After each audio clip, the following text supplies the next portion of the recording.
Yet another rocket explosion on the Gaza Strip as clashes escalate now between Israel and Hamas, stretching into areas where we have not seen them before. And now another country's militants may be joining this battle.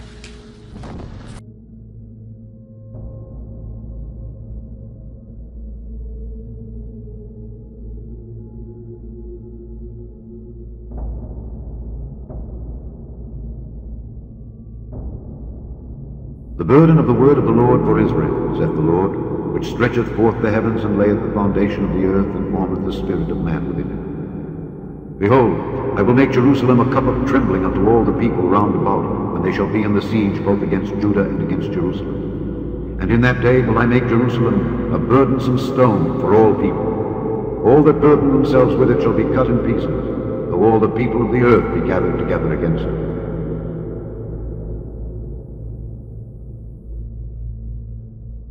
It is unacceptable for citizens of both sides to permanently live in fear of the next aerial attack. All parties, including Palestinian armed groups, must respect international humanitarian law. Israel has legitimate security concerns, but I'm also concerned at the many Palestinian deaths and injuries as a result of Israeli operations. The White House says it is prepared to broker a ceasefire. U.S. President Barack Obama spoke by phone with Israeli Prime Minister Benjamin Netanyahu. Obama said the U.S. is willing to help negotiate a ceasefire between Israel and Hamas. This comes as Israel's assault on Gaza continues, with more than 300 Hamas targets hit on Thursday.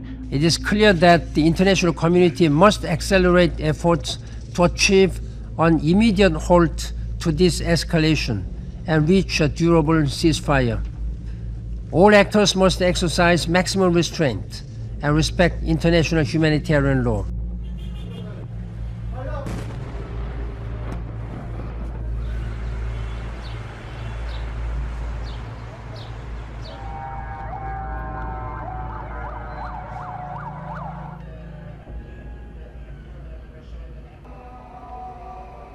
Keep not thou silence, O God. Hold not thy peace, and be not still, O God. For lo, thine enemies make a tumult, and they that hate thee have lifted up the head. They have taken crafty counsel against thy people, and consulted against thy hidden ones. They have said, Come, and let us cut them off from being a nation, that the name of Israel may be no more in remembrance.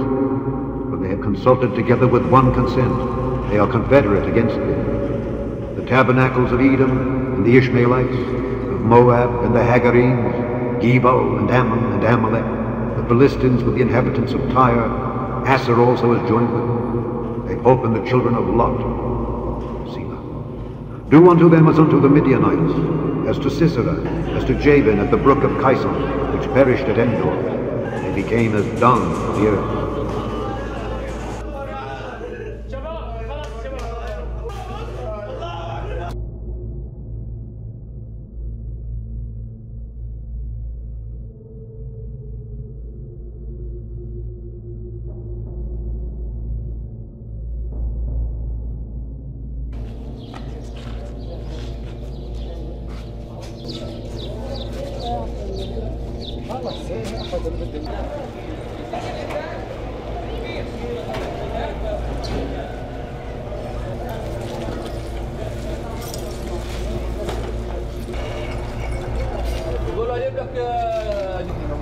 Seek ye the Lord, O ye meek of the earth, which have wrought his judgment. Seek righteousness, seek meekness. It may be ye shall be hid in the day of the Lord's anger. For Gaza shall be forsaken, and Ashkelon a desolation. They shall drive out Ashdod at the noonday, and Ekron shall be rooted up. Woe unto the inhabitants of the sea coast, the nation of the Kerethites. The word of the Lord is against you. O Canaan, the land of the Philistines, I will even destroy thee, that there shall be no inhabitant. And the sea coast shall be dwellings and cottages for shepherds, and folds for flocks. And the coast shall be for the remnant of the house of Judah. They shall be thereupon. In the houses of Ashkelon shall they lie down in the evening. For the Lord their God shall visit them, and turn away their captivity. Breaking news, more rockets fired into Israel yet again today, and the Israelis step up their air offensive on the Gaza Strip.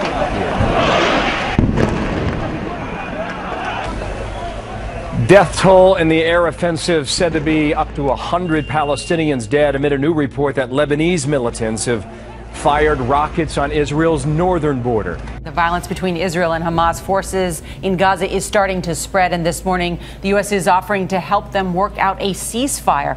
President Obama called Israeli Prime Minister Netanyahu and expressed concern about further escalation. Israeli tanks are lining up along the Gaza border. Rocket fire from Gaza this morning is blamed for the first serious injuries reported in Israel. We're also hearing of the first rocket attacks from Lebanon. Good morning. There are threats being made by both sides here this morning. As Israel considers a ground invasion, Palestinian militants are warning that they intend to target Israel's Ben Gurion International Airport with rocket attacks. Gaza is being pummeled by Israeli airstrikes. In Rafah this morning, as they searched for survivors of one strike, more missiles forced them to scramble for cover. The Israeli military says it's trying to put a stop to this, rockets fired by Palestinian militants into southern Israel. This morning they hit this gas station in Ashdod, injuring 3 people, 1 severely. But so far no Israelis have been killed, thanks in part to the country's advanced missile defense system, which shot down more rockets over Tel Aviv this morning. Israel says it's targeting those responsible for the attacks. This strike yesterday killed 3 militants with pinpoint accuracy. Several rockets were also fired into Israel this morning from southern Lebanon, which could mean that militants there have decided to enter the fray as this conflict worsens. Nora? Holly, thank you.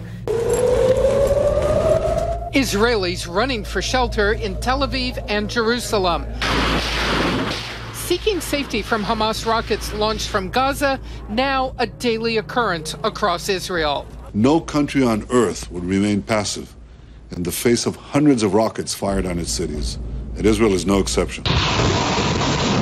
Israel calculates there are 10,000 rockets in Gaza in the hands of various terrorist groups. The amount of rockets that we're seeing come out of Hamas and the Gaza Strip is really kind of alarming.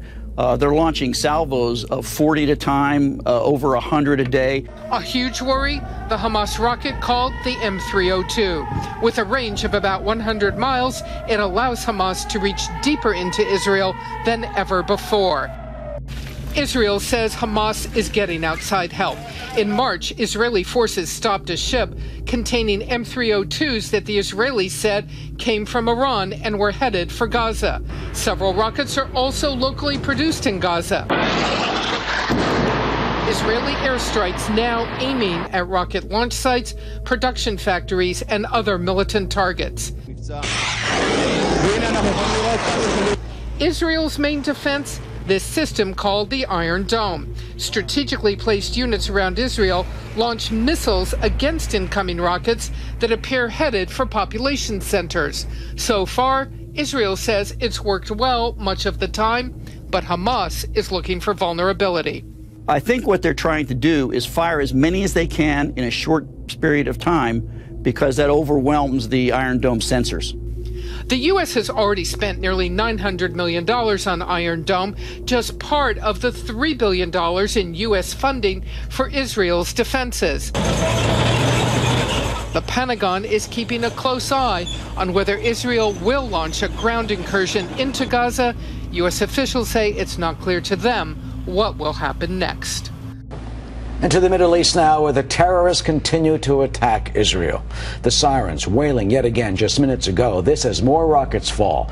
Israel coming under an intense barrage of rockets from Hamas, targeting the heartland of the Jewish state. Let's take a look at some of the latest developments. Just a short time ago, the Israeli military confirmed to Fox News that 4 rockets were fired at Jerusalem.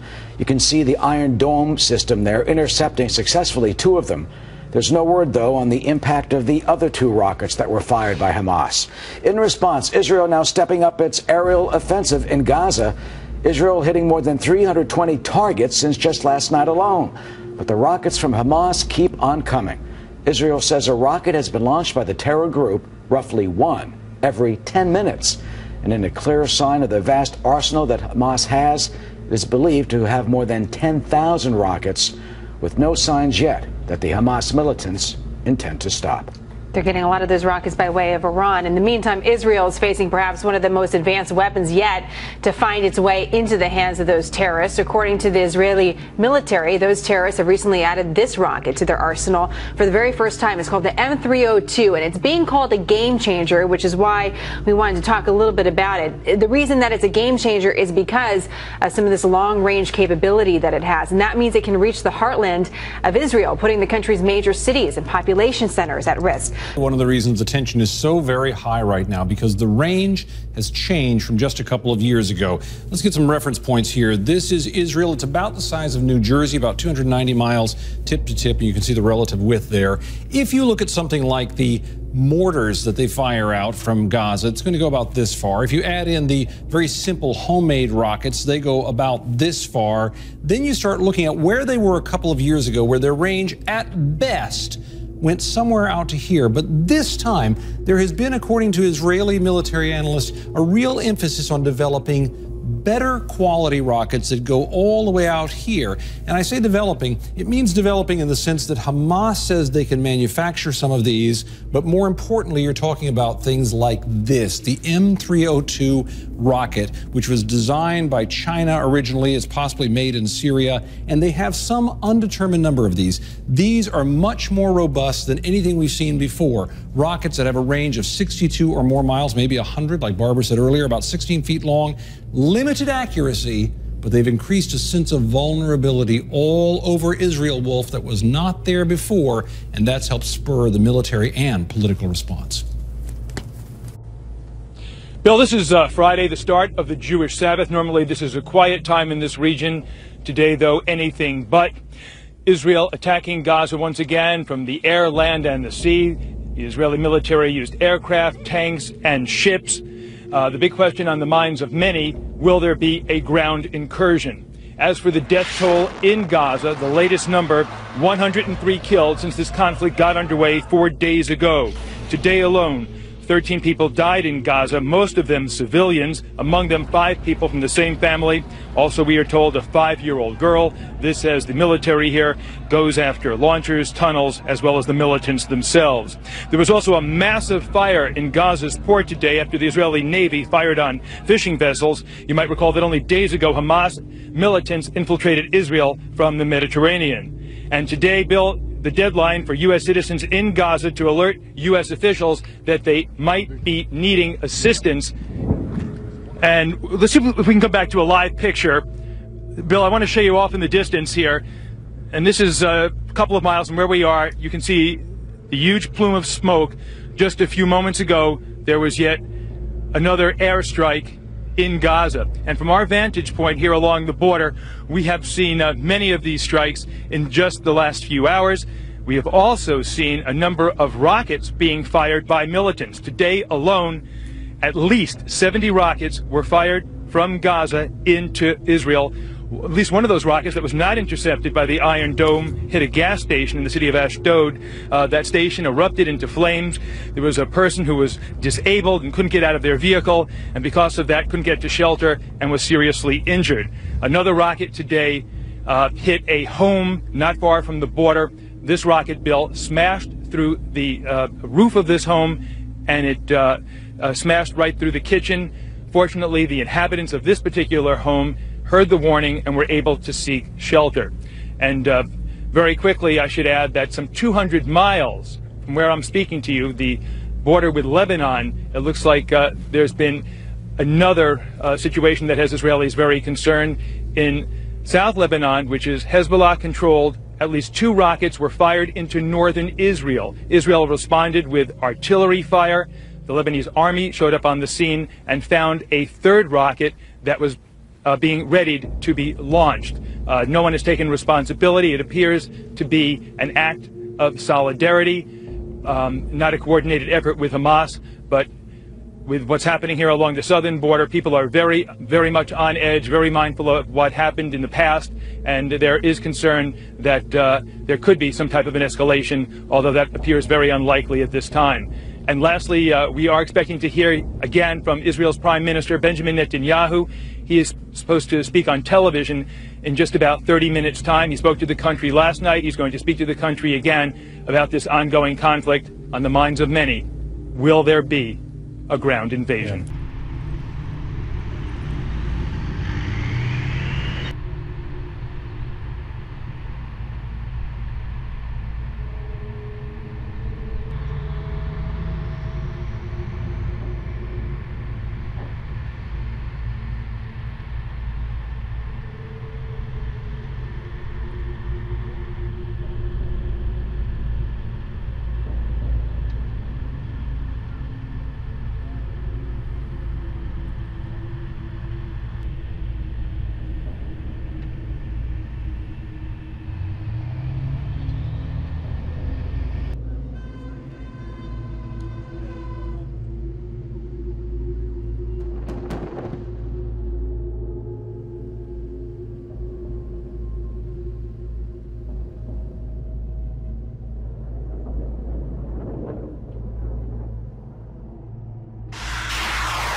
And David Lee, stick with us one moment here. Give us a sense of geography. You're on the Israeli side of the border, I do believe.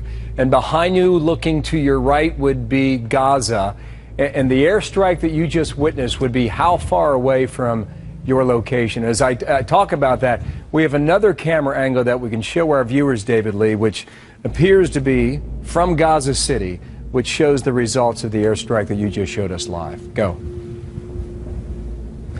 I would say that's the tip of Gaza City. It's maybe 3-4 miles at least from where we are. If you take a look at the border here to get some sense of our position, I don't want to be too exact here. You may be able to see some antenna towers. That's the end of the border. That's the end of Israel and the beginning of Gaza.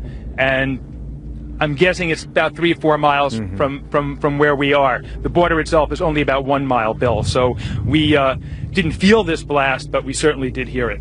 David Lee Miller, stay safe out there to you and your crew. Thank you. As that conflict continues, and he raises a great question. You know, what's the end game here, and how far will this go? And right now, we do not know. Hamas rockets, Israeli airstrikes, and air raid sirens sending Israelis running for shelter. One rocket hitting the Israeli town of Ashdod tonight, causing damage. An earlier rocket hitting Beersheba, spraying shrapnel, damaging buildings.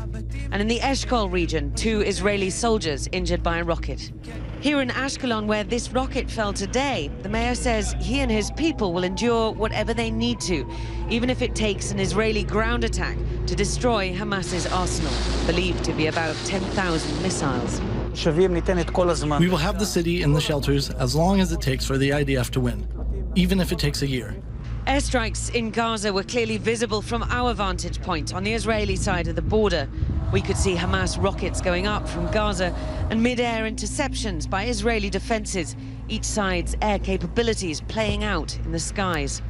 Israeli officials say they are targeting rocket launchers like this one and Hamas command and control centers, often their family homes. Hamas says Israel started it with its crackdown in the West Bank after last month's kidnappings of 3 Israeli teens. So far, neither side's talking about the kind of ceasefire that has ended past conflicts. Israeli tanks poised near the border in case Israel orders a ground invasion. The Hamas terror attacks on Israel are continuing, bombarding Israel's heartland with more rocket attacks. And in defense, Israel is now stepping up its air offensive in Gaza, while also mobilizing forces for a possible ground operation as well. We're waiting to see if that indeed will happen. All this sparking a warning from UN Secretary General Ban Ki-moon that the crisis could quickly spin out of control. John Heddy's live on the Israel-Gaza border with more. John? Jenna, the question really remains, as you mentioned, whether a ground offensive will happen. We could know that in the coming days or even coming hours, for that matter. Very quickly, I want to show you something. Behind me, maybe I don't know, half a mile if I had to guess. 3 mortars landed in an open field and a 4th hit a home just right around about an hour ago. And by the way, that area there is right on the Israel-Gaza border, and in the distance is Gaza City. Back to the possibility of a ground offensive. Earlier today, we went looking for some troops to see if they were getting ready, if they were in a staging area, and we did find some. Take a look at what we found.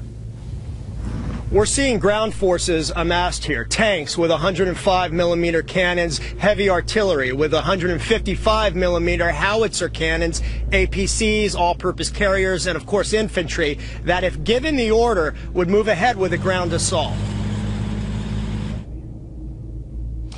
And those last vehicles are what are called D9 bulldozers, and basically are at the front of the line, so to speak. They'll clear the way for any advancing ground troops and ground forces. Quickly, let's go through the numbers. For airstrikes, the Israeli Air Force hit more than 320 Gaza militant targets overnight, bringing the total number to 780 strikes so far since Operation Protective Edge started on Monday.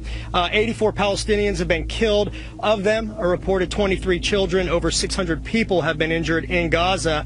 And since early this morning, more than 100 rockets have been fired at Israel. 12 were intercepted by Israel's Iron Dome defense system. 85 rockets landed. No one was hurt or killed, and that's really been the case in Israel since Monday. As for the possibility of a ground offensive, Israel's finance minister and cabinet member Yair Lapid said earlier that, quote, the formula of calm for calm is no longer on the agenda, and a ground assault is on the table. So really, again, as I said, Jenna, the possibility of this happening, we could find out in the coming days or even the coming hours for that matter.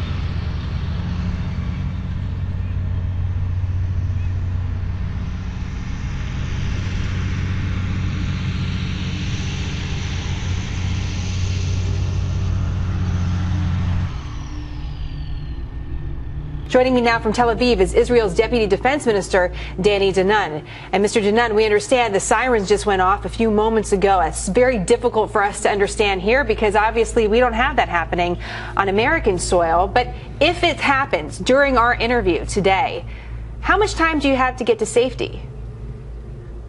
Good afternoon, Jana. Here in Tel Aviv, we have 90 seconds to seek shelter. It might happen while we speak. I hope not.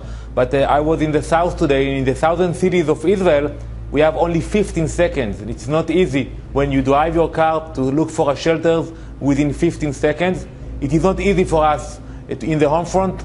I am, as a father of 3 children, to explain to my daughters why they have to run in the middle of the night. It is not easy, but we are willing to do it. We are willing to pay the price in order to allow the I.D.F.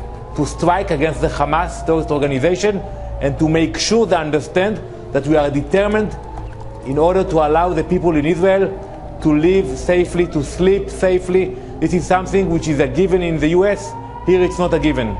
The United States taxpayers are very much involved, though, in the defense of Israel, and that's because of our contributions to the Iron Dome missile system that intercepts a majority of these rockets and hopefully provides safety for the Israeli people. It's a joint project, we should mention, between our 2 countries. Mr. Danon, how crucial is our cooperation right now to the safety and security of Israel? The cooperation is very important for us. The Iron Dome is giving a feeling for the people that we can overcome the threat of the missiles. Yet, we have to be very cautious about it. Some people feel too safe, and they avoid the instructions that we give them to look for shelters when they have to. But actually, when you look at the numbers, Jana, more than 400 rockets within 3 days, and we have no casualties, thanks God. We appreciate that, and the cooperation with the US is very important, because the people who are sending the rockets, the Hamas, Al-Qaeda forces, if they could have sent a missile to New York City, they would have done it. They cannot do it. So they are threatening us in Tel Aviv, in Jerusalem. But the hatred is the same hatred coming from Iran, coming from the radical Islamic forces. We certainly are fighting a common enemy. I'm curious, though, to your assessment of the United States government's role over the last few days in this current crisis that you're dealing with. How would you describe the actions from our government? Has it been enough? Do you need more? Well, we heard a very strong, important comment about the right of Israel to defend itself, but I think it's too early. I can imagine that within a few days you will hear the voices to stop the operation. And I'm sure that there will be pressure coming on our Prime Minister to stop the operation in the middle. And I told the Prime Minister, we need to do the right work, not to stop it in the middle. When they attack us, we have to fight back, we have to be determined. And I think that the time of checking the relationship between Israel and the US will come maybe next week when the EU, the UN, I'm not hearing the UN condemning the missiles flying to Tel Aviv tonight, but I'm sure they will condemn the actions of the I.D.F. You know, from the outside looking in, again, coming from a wider perspective, it sometimes seems that the pattern of rockets between Gaza, the Gaza Strip, and Israel follows a familiar pattern. The fire sometimes burns hotter and hotter and hotter, then it subsides a little bit, but it never really goes out because Hamas, the terrorist group, still exists. And I'm curious about how this time is different, Mr. Janan. How do you fight to win this time? What are your intentions? What's the goal? There are two options. The first option, which I prefer, is to fight deeply inside Gaza and to make sure that we take care of all the Hamas terrorists in Gaza. It is not easy. It is costly. It's a long-term operation. But eventually, we will have to do it. The second option is to hit back hard, then you can buy time. It can be months, maybe a year or two, but then we will be back exactly where we are today, fighting with the Hamas again. I prefer the first option, to do a deep operation and to make sure that we don't have the Hamas operation on the ground. What does that look like, that operation that you're describing? Well, we haven't decided about that yet.